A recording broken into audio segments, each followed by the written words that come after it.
नमस्कार दोस्तों, स्वागत है अंचल पर। इस वक्त की बड़ी खबर के साथ एक बार फिर से आपके सामने मौजूद है, जहां पर चलेंगे। सबसे पहले और बड़ी खबर में आपको बताएंगे, गुजरात के अंदर ऐसा माहौल बनाने की कोशिश की जा रही थी कि आम आदमी पार्टी और बीजेपी के बीच मुकाबला है, लेकिन राहुल गांधी की रैली के बाद पूरा भ्रम टूट चुका है। दोस्तों, सड़कों से लेकर पंडाल तक खचाखच भरे दिखाई दिए लोग। जोरदार समर्थन करके राहुल गांधी की सरकार बनाने का दिया आश्वासन। बताएंगे क्या है अपडेट, पूरी जानकारी आप तक पहुंचाएंगे और राहुल गांधी के पूरे वादे आप तक पहुंचाएंगे। दोस्तों, इसके साथ में तेलंगाना के मुख्यमंत्री बेशक चाहते हैं कि पूरी देश के अंदर एक ऐसा विपक्ष बने जो कांग्रेस पार्टी से इतर तीसरा मोर्चा खड़ा हो जाए, लेकिन केसीआर के सपने पर पानी फेरते हुए नीतीश कुमार पहुंचे दिल्ली। तकरीबन 1 घंटे तक हुई है बातचीत। दोस्तों, किस तरीके की जानकारी सामने आ रही है, इसकी अपडेट भी आप तक पहुंचाएंगे। इसी के साथ में गोदी मीडिया से लड़ने में राहुल गांधी ने कर दी देरी, लेकिन वे अब गोदी मीडिया के खिलाफ बोलने लगे हैं। रवीश कुमार ने राहुल गांधी के महंगाई और बेरोजगारी के खिलाफ मोर्चे के दौरान दिए गए बयान पर क्यों ये टिप्पणी की है, इसकी अपडेट आप तक पहुंचाएंगे। दोस्तों, इसी के साथ में रेलवे के बाद CISF की बारी। मोदी सरकार ने 3000 से ज्यादा पद कम कर दिए हैं, खत्म कर दिए हैं, बताएंगे। वहीं पर झारखंड के अंदर पॉलिटिकल क्राइसिस के बीच झारखंड मुक्ति मोर्चा और यूपीए गठबंधन सरकार ने अपना बहुमत साबित कर दिया है। झारखंड में सरकार गिराने का दावा कर रही बीजेपी उल्टे पांव वापस लौट गई। विधानसभा से कर दिया गया बॉयकॉट। बताएंगे पूरी विस्तार से जानकारी। दोस्तों, लेकिन उससे पहले अगर आप भी मानते हैं कि गुजरात के अंदर सीधा मुकाबला कांग्रेस पार्टी और भाजपा के बीच में होने जा रहा है, इसमें कोई इफ और बट नहीं है, अगर आप भी इस बात का समर्थन करते हैं तो वीडियो को लाइक करके, लाल बटन दबाकर, चैनल को सब्सक्राइब करके, घंटी को दबाकर कमेंट बॉक्स में अपनी राय जरूर लिखकर बताइएगा। दोस्तों, चलते हैं सबसे पहले और बड़ी खबर की तरफ, जहां पर गुजरात विधानसभा चुनाव को लेकर सियासी सरगर्मियां तेज हो गई है। कांग्रेस पार्टी के नेता राहुल गांधी ने बीते दिन अहमदाबाद के अंदर एक रैली को संबोधित करते हुए सारे कयासों पर पानी फेर दिया है। उन सारे कयासों पर पानी फेरा गया है दोस्तों, जिसके अंदर आम आदमी पार्टी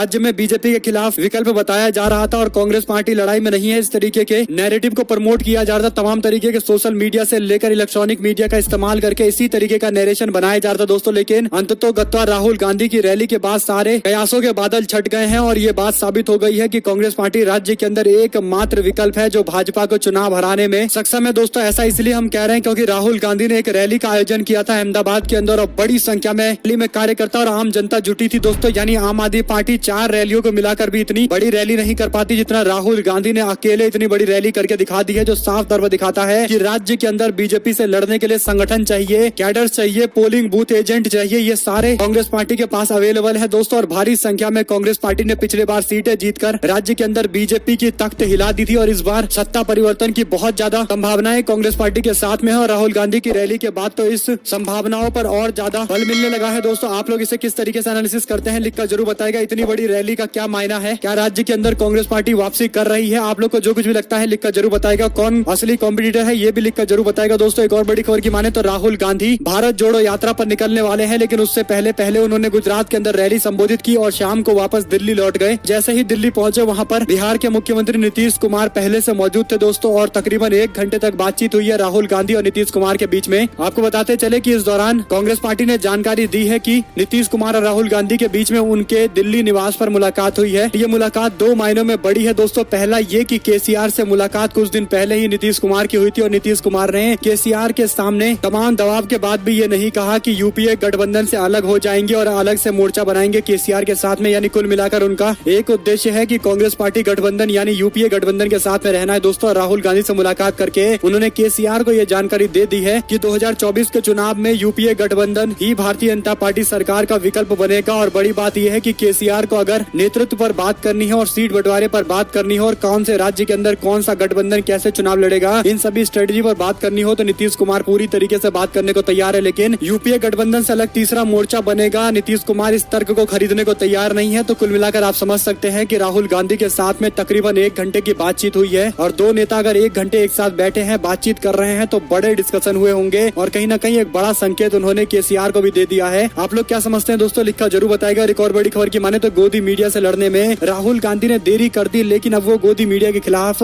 कम से कम बोलने तो लगे हैं। रवीश कुमार ने राहुल गांधी के अमिला मैदान में हुई कांग्रेस पार्टी के रैली के दौरान गोदी मीडिया पर साधे गए निशाने पर भी यह बयान रवीश कुमार ने दिया है दोस्तों। आपको बता दें कि इस नाम से चैनलों के प्रोग्राम चलते हैं, मगर हल्ला बोलने के नाम पर होने वाली रैली कवर ना हो, इसके लिए पहले से ही गोदी मीडिया अफवाह उड़ा देती है। कांग्रेस पार्टी की रैली को लेकर ट्वीट करने वाले पत्रकारों को पैसे दिए जाते हैं। रैली से पहले ही कुछ पत्रकारों ने इस तरह के ट्वीट करने शुरू कर दिए थे। गोदी मीडिया को अच्छी तरह पता है कि विपक्ष को कवरेज नहीं मिलेगा। अखबारों के भीतर के पन्ने पर भी कहीं राहुल गांधी ने मीडिया के बारे में जो बातें कही है उसे छापने की हिम्मत कोई नहीं दिखाएगा। रवीश कुमार ये सारी बातें कह रहे हैं दोस्तों। उन्होंने आगे कहा कि वैसे आप कल का अखबार देख लीजिए, आज चैनलों को देख लीजिए, कितना छपा है, कितना दिखाया जाता है। बच गया सोशल मीडिया तो वहाँ भी कवर न हो सके, इसके लिए पत्रकारों को ताना मारकर डराया जाने लगा है। जो निर्लज्जता से गोदी मीडिया बने हैं वो कांग्रेस की रैली पर ट्वीट करने वालों को निष्पक्ष के नाम पर ताना मार रहे हैं। जो खुद सत्ता पक्ष में सामूहिक हो चुके हैं वो निष्पक्षता पर ताना तो मारेगा ही। मोहल्ले के बदमाश लोग कभी नहीं चाहते कि पढ़ने वाले शरीफ बच्चे की घर में तारीफ हो। रामलीला मैदान में राहुल गांधी की रैली को लेकर रवीश कुमार ने कई सारी और बातें कही है। साथ साथ उन्होंने राहुल गांधी के द्वारा गोदी मीडिया और दो उद्योगपति के पूरे कॉम्प्लेक्स को समझाने पर कहा है कि आखिरकार राहुल गांधी अब गोदी मीडिया पर बात करने लगे हैं, ये अच्छी बात है। उन्हें समझ में आ रहा है कि किस तरीके से गोदी मीडिया विपक्ष के लिए उनकी आवाजों को जनता तक पहुंचने का माध्यम बनने से इनकार कर चुकी है। और रवीश कुमार ने कहा कि गोदी मीडिया से लड़ने में राहुल गांधी ने देर कर दी है, लेकिन वे अब गोदी मीडिया के खिलाफ बोलने लगे हैं। इस पर दोस्तों आप लोग क्या कुछ कहना चाहते हैं लिखकर जरूर बताएगा। साथ साथ मोदी सरकार के आए दिन कोई न कोई नीति के कारण जॉब लगातार खत्म होती जा रही है दोस्तों। और एक और ऐसा फैसला मोदी सरकार ने लिया है जिसके बाद बेरोजगार युवाओं की हताशा और ज्यादा बढ़ सकती है। देश के हवाई अड्डों पर CISF के पदों को खत्म करने की शुरुआत कर दी गई है। केंद्र सरकार ने भारतीय एयरपोर्ट्स पर सुरक्षा ढांचे में बदलाव करते हुए 3000 से अधिक CISF के पदों को खत्म कर दिया है दोस्तों। CISF की जगह हवाई अड्डे पर गैर संवेदनशील ड्यूटी निजी सुरक्षा गार्ड करेंगे। नगर विमानन मंत्रालय और गृह मंत्रालय की तरफ से संयुक्त रूप से तैयार किए गए 2018-19 के कार्य योजना को अब देश भर के अंदर 50 असैन्य हवाई अड्डों पर लागू किया जा रहा है। इसका क्रियान्वयन नागर विमानन सुरक्षा ब्यूरो और केंद्रीय औद्योगिक सुरक्षा बल मिलकर करेंगे। विमानन सुरक्षा के नियामक संगठन BCAS की योजना के मुताबिक होने वाला है। तो दोस्तों झारखंड के अंदर कभी भी यूपीए गठबंधन की सरकार गिराने को लेकर एक तरीके से फैसला सामने आ सकता है। इस तरीके के अंदेशे के बीच यूपीए गठबंधन ने विधानसभा के अंदर विश्वास मत पेश करने का फैसला लिया है। आपको बता दें कि हेमंत सोरेन ने बीते दिन विश्वास मत की कार्यवाही को आगे बढ़ाया और बाद में दोस्तों विश्वास मत के लिए उन्होंने वोट डाला है। इस दौरान उनको 48 वोट मिले हैं, जबकि भारतीय जनता पार्टी को जब लगा कि वो राज्य के अंदर सरकार बनाने के बड़े बड़े दावे जरूर कर रही है लेकिन नंबर्स तो उनके पास है ही नहीं, तो भाजपा के लोग वॉकआउट करके चले गए। इसके पहले सदन के अंदर CM सोरेन ने विश्वास मत पेश किया और उन्होंने चर्चा के दौरान भाजपा पर निशाना साधते हुए हॉर्स ट्रेडिंग करने का आरोप लगाया है, यानी विधायकों की खरीद फरोख्त का आरोप लगाया गया है। इस दौरान सदन में विपक्ष के सदस्य नारेबाजी करते नजर आए। एक दिन पहले रविवार को यूपीए के विधायक विधानसभा के विशेष सत्र में भाग लेने के लिए रायपुर से रांची पहुंच गए थे। CM Soren office of profit मामले में मुश्किलों में घिरे हुए हैं दोस्तों। कथित तौर पर सरकार गिराने के लिए भाजपा के द्वारा उनके विधायकों की खरीद फरोख्त की आशंका के बीच CM हेमंत सोरेन ने झारखंड मुक्ति मोर्चा के नेतृत्व वाले गठबंधन का बहुमत साबित करते हुए जनता के बीच में स्पष्ट तौर पर संदेश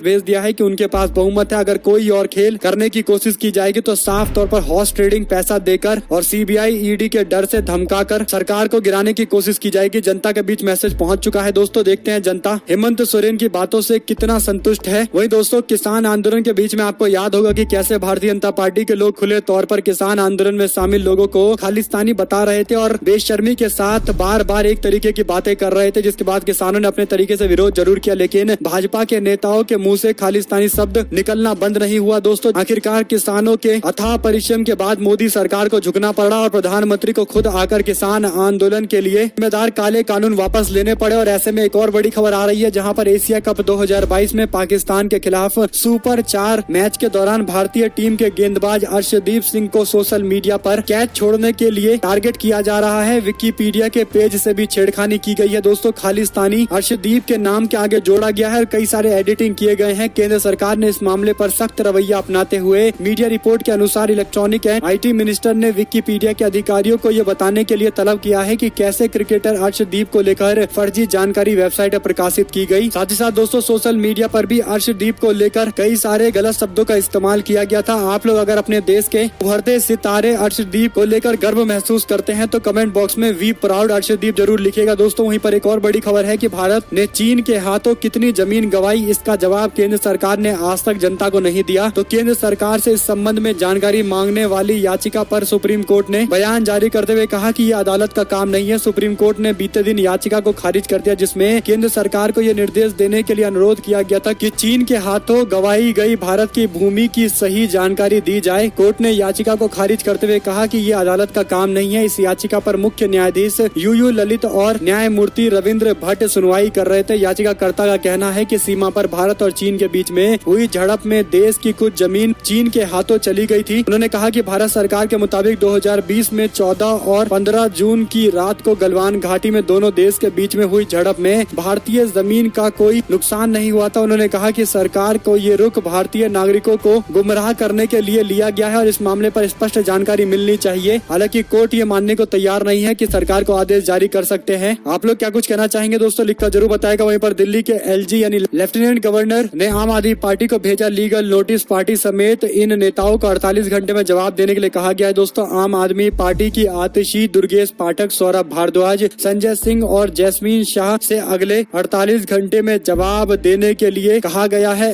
ऐसा नहीं होने पर आगे कानूनी कार्रवाई के लिए कदम उठाया जाएगा। यानी इन सभी लोगों ने गवर्नर को लेकर कई सारे सवाल खड़े किए थे दोस्तों। यहाँ तक कि भ्रष्टाचार में भी नाम डालने की कोशिश की गई थी। अब देखते हैं इस मामले पर आगे क्या कार्रवाई की जाती है। वहीं पर एक तेरा कदम एक मेरा कदम, मिल जाए जुड़ जाए अपना वतन। कांग्रेस पार्टी ने जारी किया भारत जोड़ो यात्रा का अपना एंथम सॉन्ग। कांग्रेस पार्टी ने भारत जोड़ो यात्रा से पहले भारत जोड़ो गीत लॉन्च किया है। इस गीत को सोमवार यानी बीते दिन हिंदी में जारी किया गया है। इसे अन्य भाषा में भी जारी किया जाएगा। इस गीत की प्रमुख पंक्ति रखा गया है दोस्तों, तेरा कदम एक मेरा कदम, मिल जाए जुड़ जाए अपना वतन। कांग्रेस पार्टी के नेता जयराम रमेश ने गीत विमोचन के दौरान कहा कि बीते कल महंगाई पर रैली हुई थी और आज राहुल गांधी जी गुजरात में है। परसों से यात्रा यानी आज से यात्रा शुरू होने जा रही है। कुछ दिन पहले यात्रा को लेकर कई सारी चीजें लॉन्च की गई है दोस्तों और आज से लाइव प्रसारण किया जाएगा। राहुल गांधी जी जब किसानों, मछुआरों और अन्य लोगों से बात करेंगे तो इसका लाइव प्रसारण देखने को मिलेगा। राहुल गांधी के भारत जोड़ो यात्रा को लेकर दोस्तों कई सारे लोगों ने ध्यान से ऑब्जर्व करना शुरू कर दिया है कि किस तरीके का कांग्रेस पार्टी को सपोर्ट मिलता है। यही निर्धारित करेगा कि 2024 का चुनाव महंगाई और बेरोजगारी पर लड़ा जाएगा और क्या भाजपा का सत्ता से वापसी का रास्ता कांग्रेस पार्टी के भारत जोड़ो यात्रा से ही निकलने वाला है दोस्तों। और एक और बड़ी खबर की माने तो आरएसएस के मुख्यालय की सुरक्षा के लिए सीआईएसएफ के 150 सुरक्षा कर्मियों को तैनात किया गया है। 1 सितंबर 2022 से आरएसएस के मुख्यालय की सुरक्षा की जिम्मेदारी केंद्रीय औद्योगिक सुरक्षा बल ने संभाल ली है। खबरों के अनुसार सीआईएसएफ की एक टुकड़ी ने नागपुर के महल इलाके में आरएसएस मुख्यालय हेडगेवार भवन की सुरक्षा संभाल ली है। ये जानकारी भी सामने आई है। सीआईएसएफ आरएसएस के प्रमुख मोहन भागवत के Z+ सुरक्षा कवर भी मुहैया कराने वाला है। खबरों के मुताबिक 150 सुरक्षा कर्मियों ने राज्य में आरपीएफ और नागपुर पुलिस की जगह ले ली है, जिन्होंने पिछले करीब 15 साल से आरएसएस के मुख्यालय को सुरक्षा मुहैया कराई थी। केंद्रीय गृह मंत्रालय ने आरएसएस मुख्यालय और भागवत को खतरे की आशंका के कारण Z+ सुरक्षा प्रदान करने का निर्णय लिया है। गौरतलब है कि साल 2006 में पुलिस ने लश्कर तैयबा के 3 संदिग्ध आतंकवादियों को आरएसएस मुख्यालय में घुसने की कोशिश करते वक्त मार गिराया था। और एक और बड़ी खबर यह है कि संजय राउत की न्यायिक हिरासत फिर से बढ़ गई है दोस्तों। 19 सितंबर तक जेल में रहने वाले हैं। और एक और बड़ी खबर की माने तो ठाकरे और महाविकास आघाड़ी को एक और झटका लग सकता है। राज्यपाल ने 12 एमएलसी के नामों वाली लिस्ट को रद्द करने की अनुमति दे दी है। यानी वो 12 नाम जो पहले उद्धव ठाकरे सरकार ने गवर्नर को भेजा था और उनसे कहा था कि आप इस पर मोहर लगा दीजिए। 12 एमएलसी को हम लोग नियुक्त करना चाहते हैं, लेकिन गवर्नर साहब ने उस समय मोहर नहीं लगाया था दोस्तों। लेकिन महाविकास आघाड़ी गठबंधन के जाने के बाद अब शिंदे की सरकार बन गई है, तो उन्होंने 12 एमएलसी के जो पुराने नाम थे उन्हें हटा देने के लिए कहा गया है और गवर्नर साहब ने मान भी लिया है। तो आप समझ सकते हैं कि गवर्नर साहब कितनी ज्यादा निष्पक्षता के साथ काम कर रहे हैं। वहीं पर बांग्लादेश की पीएम शेख हसीना 4 दिवसीय दौरे के लिए भारत आई है दोस्तों। दोनों देशों के बीच में संबंधों को मजबूत करने के लिए उन्होंने बयान दिया है। वहीं पर बिहार के पूर्व कानून मंत्री कार्तिकेय सिंह के खिलाफ गैर जमानती वारंट जारी किया जाएगा। SSP Patna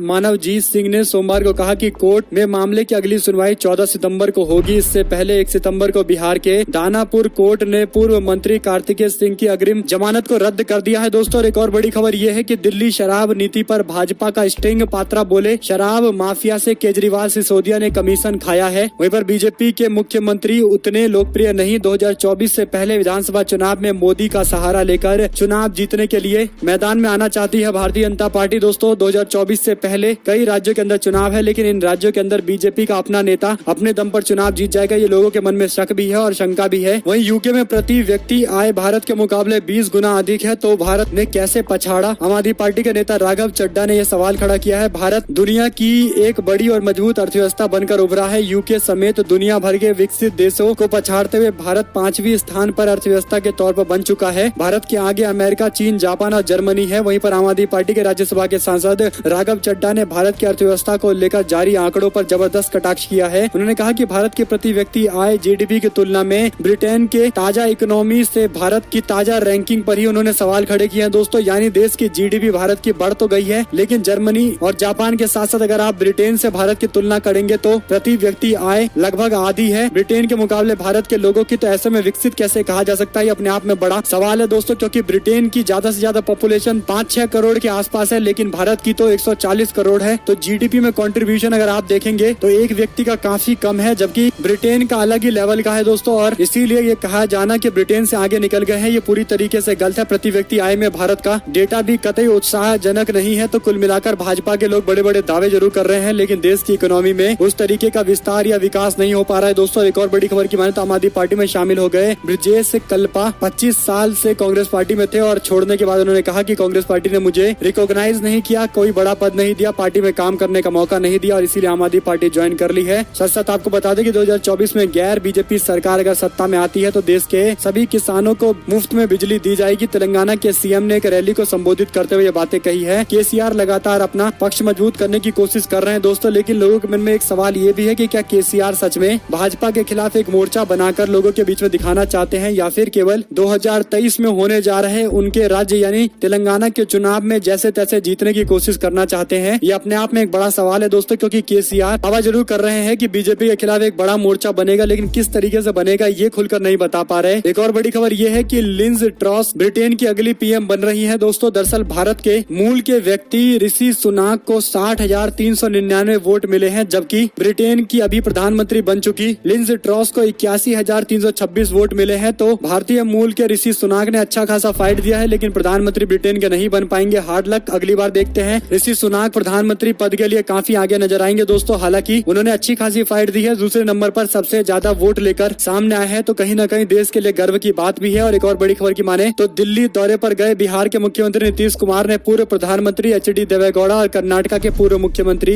HD. कुमारस्वामी से भी मुलाकात की है, यानी लगभग सारे बड़े नेताओं से उनकी मुलाकात जारी है दोस्तों। वहीं पर भारतीय टीम पाकिस्तान से हारी और अर्शदीप को लेकर जिस तरीके की टिप्पणी की गई है उसके बचाव में कुमार विश्वास सामने आए हैं। साथ ही साथ एक और बड़ी खबर ये है कि प्रमोद तिवारी ने गांधी परिवार से अध्यक्ष बनने की मांग की है। राहुल गांधी और प्रियंका गांधी के सवाल पर उन्होंने कोई जवाब नहीं दिया है, यानी गांधी परिवार से ही कांग्रेस पार्टी का प्रेसिडेंट हो, ये मांग की गई है। वहीं पर हिमाचल प्रदेश चुनाव को लेकर कांग्रेस पार्टी 35 सीटों पर उम्मीदवार सितंबर के अंत तक तय कर देगी, यानी दिसंबर के आसपास चुनाव होने वाला है दोस्तों। और इससे पहले इसी महीने अंत तक कांग्रेस पार्टी 35 उम्मीदवारों की लिस्ट फाइनल कर देगी। देखते हैं चुनाव में हिमाचल प्रदेश में कांग्रेस पार्टी को कितना एडवांटेज मिलता है। साथ साथ रथ यात्रा से बीजेपी ने 85 से 120 सीटें जीत ली थी। जगन मोहन ने 430 दिन की पैदल यात्रा से पूरे आंध्र प्रदेश में बड़ी जीत हासिल कर ली थी। और क्या राहुल गांधी की ये जो पद यात्रा, जो भारत जोड़ो यात्रा आज से शुरू होने जा रही है, क्या कांग्रेस पार्टी को भी एक बड़ा जंप दिलाएगी सीटों में? और क्या माहौल देश का बन पाएगा कांग्रेस पार्टी के पक्ष में? तो इस तरीके से कई सारे लोग अपना एनालिसिस दे रहे हैं दोस्तों। कई लोगों का मानना है कि राहुल गांधी सही रास्ते पर निकले हैं अगर उनकी यात्रा का लक्ष्य सफल हो जाएगा और बेरोजगारी और महंगाई के मुद्दे पर देश का चुनाव 2024 का होगा तो भाजपा पत्थर पर लिखी लकीर है कि बुरी तरीके से चुनाव हार सकती है, क्योंकि बेरोजगारी और महंगाई सबसे बड़ा मुद्दा है दोस्तों। और ये मुद्दा जनता के दिमाग में आसानी से घुस जाता है। एक बार उन्हें चीजें समझ में आने लगे तो अपने आप ही बेरोजगारी और महंगाई जनता के लिए सबसे जुड़ा हुआ सबसे करीबी मुद्दा रहता है, क्योंकि वो रोजमर्रा के अपने जिंदगी में इसका अनुभव करते हैं। लेकिन ध्यान भटकाने वाली राजनीति कई बार लोगों के रोजमर्रा के जीवन से जुड़े हुए सवालों को इतर करके केवल हिंदू मुस्लिम जैसे विवादों को खड़ा करके चुनाव अपने पक्ष में माहौल बनाने के लिए प्राप्त कर लेते हैं। और यही बड़ा कारण है कि राहुल गांधी चाहते हैं कि चुनाव का पूरा डिस्कोर्स महंगाई, बेरोजगारी और भ्रष्टाचार होना चाहिए। वहीं पर बीजेपी आम आदमी पार्टी के बीच में सियासी युद्ध थमने का नाम नहीं ले रहा। दिल्ली बीजेपी के विधायक राष्ट्रपति से मुलाकात करेंगे, केजरीवाल सरकार को बर्खास्त करने की मांग करेंगे। दिल्ली में शराब नीति को लेकर सियासी घमासान जारी है। भाजपा ने एक वीडियो जारी किया है जिसमें आम आदमी पार्टी पर गंभीर आरोप लगाए गए हैं दोस्तों। दावा किया गया है कि शराब व्यापारी खुद ये दावा कर रहा है कि आम आदमी पार्टी सरकार ने जो पॉलिसी, एक्साइज पॉलिसी लेकर आई थी, केवल शराब माफियाओं को फायदा पहुंचाने के लिए लेकर आई थी और अरविंद केजरीवाल के हाथ भी इसमें रंगे हुए हैं। इस तरीके का आरोप भी लगाया गया है दोस्तों। और राष्ट्रपति से मुलाकात की जाएगी। वहीं आपको बता दें कि बिहार के एनवायरमेंट मिनिस्टर तेज प्रताप की विभागीय मीटिंग रील पर बीजेपी ने हमला करते हुए कहा कि जनता के पैसे पर मौज की जा रही है, जबकि सरकार का काम करते वक्त उन्होंने वीडियो शेयर किया था, रील्स बनाकर भेजा था दोस्तों, जिस पर बीजेपी के लोग कह रहे हैं कि सरकार का पैसा बर्बाद हो रहा है। देखते हैं आरजेडी क्या रिस्पॉन्स करती है। वहीं पर भारत को विश्व की 5वीं सबसे बड़ी अर्थव्यवस्था बनाने पर बीजेपी के लोग पीठ थपथपा रहे हैं, लेकिन प्रति व्यक्ति आय कम हो जाना हमारे लिए चिंताजनक सवाल है। मायावती ने ये प्रधानमंत्री मोदी और भारतीय जनता पार्टी के दावे को लेकर ये बातें कही है। वहीं पर बीजेपी के पूर्व स्पीकर और बिहार भाजपा के नेता विजय कुमार सिन्हा ने एक सनसनीखेज दावा किया। उन्होंने कहा कि नीतीश कुमार जल्द जेल जाएंगे और उनकी पार्टी के विधायक हमारे साथ में आएंगे, नई सरकार हम बनाएंगे। साथ ही साथ सीबीआई के अफसर पर मुझे गिरफ्तार करने का दबाव डाला गया था, उसने आत्महत्या कर ली। मनीष सिसोदिया ने अपने